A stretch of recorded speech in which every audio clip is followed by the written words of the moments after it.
હેમચંદ્રાચાર્ય ઉત્તર ગુજરાત યુનિવર્સિટીના સમાજકાર્ય વિભાગ દ્વારા એનએસએસના નેજા હેઠળ સમાજકાર્ય વિભાગના 15 વિદ્યાર્થીઓ સોઈગામ તાલુકાના 15 ગામના રાહત કાર્યો અર્થે તારીખ 18 અને 19 સપ્ટેમ્બરે સેવા અર્થે ગયા હતા. આ ગામોમાં અતિ પછાત ગણાતા વિધવા, નિરાધાર, વૃદ્ધ, શ્રમિકો, છૂટક મજૂરી જેવી કેટેગરીના લોકોનું સર્વેક્ષણ કરવામાં આવ્યું હતું અને તારીખ 19 સપ્ટેમ્બરના દિવસે સોઈગામ મહિલા આઈટીઆઈ કોલેજના કરિયાણાની કીટ તેમજ કપડાઓનું વિતરણ કરવામાં આવ્યું હતું. જરૂરિયાતમંદ લોકોને ટોકન પાસ આપી તેઓને જ કીટ આપવાની વ્યવસ્થા કરવામાં આવી હતી. તો કુલ 600 કરતાં વધુ કીટોનું વિતરણ કરવામાં આવ્યું હતું. આ કીટોની સામગ્રી અમદાવાદ સ્થિત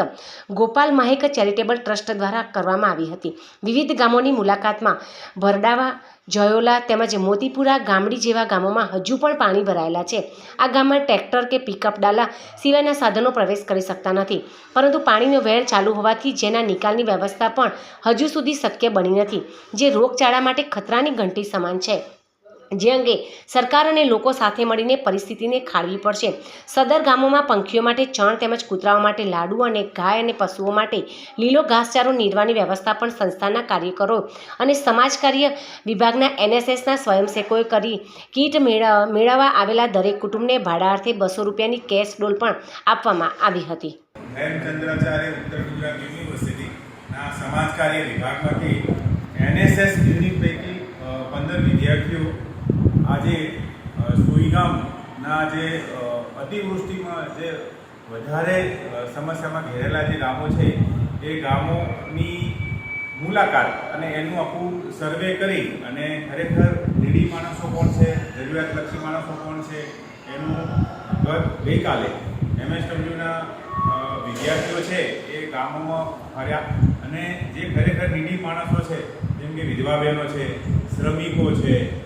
નિરાધાર લોકો છે કે જેમને હજુ સુધી ક્યાંક એમને ચોક્કસ પ્રકારની રાહત સામગ્રી મળી છે પણ કેટલાક લોકો હજુ પણ ક્યાંક વંચિત હોય એવું જણાવ્યું. તો એવા લોકોનું એક આખું ચોક્કસ પ્રકારે સર્વે કરવામાં આવ્યું અને એવા લગભગ 10 ગામોની અંદર આ જે મંગલ નહેવાર નવકાર બાયક ફાઉન્ડેશન ટ્રસ્ટ છે કે જે અમદાવાદથી સંચિત છે, સેટેલાઇટ વિસ્તારમાં એનું મેઇન જે કાર્યાલય છે તે કાર્યરત છે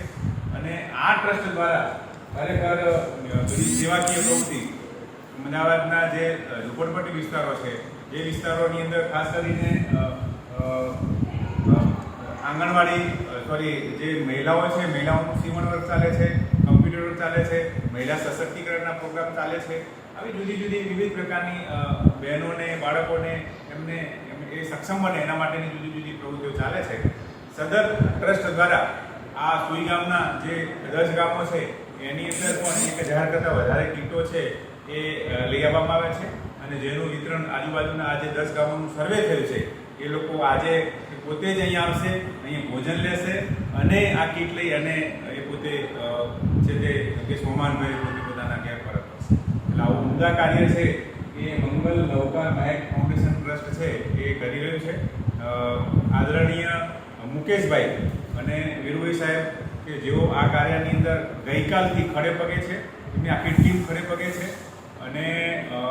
આ કામ છે એ વધારેમાં વધારે અથવા તો જે અન્ટુ ધી લાસ્ટ છે સમાજનો છેવાડા વ્યક્તિ જે છે એ લોકોને આ બધી કીટો ને બધું સરળતાથી મળે, એકદમ નીડી માણસોને મળે એમને કેન્દ્રમાં રાખ્યું છે આખા મેનેજમેન્ટે અને એ રીતે જ આખું વ્યવસ્થાપન થયું છે. અને જે અંતર્ગત હમણાં જ આ કાર્યક્રમ અંતર્ગત આ જ વિસ્તારના ધારાસભ્ય છે આદરણીય શ્રી સૌરભજીભાઈ સરદારજી ઠાકોર, એ સિવાય શ્રી શૈલેષભાઈ પટેલ છે, એ સિવાય શ્રી રાજેશભાઈ ખરાત એ પોતે પણ આ કાર્યક્રમની અંદર હમણાં એના માટેનો એક આખો એ લોકો પણ આ વિસ્તારની અંદર ખડે પગે છે તો એમનું પણ અભિવાદન થાય એટલે સંસ્થા એમનું અભિવાદન કરી અને પછી જે આ 10 ગામના જે માણસો છે એ માણસોને ખરેખર જે જરૂરિયાતલક્ષી જે માણસો છે એમને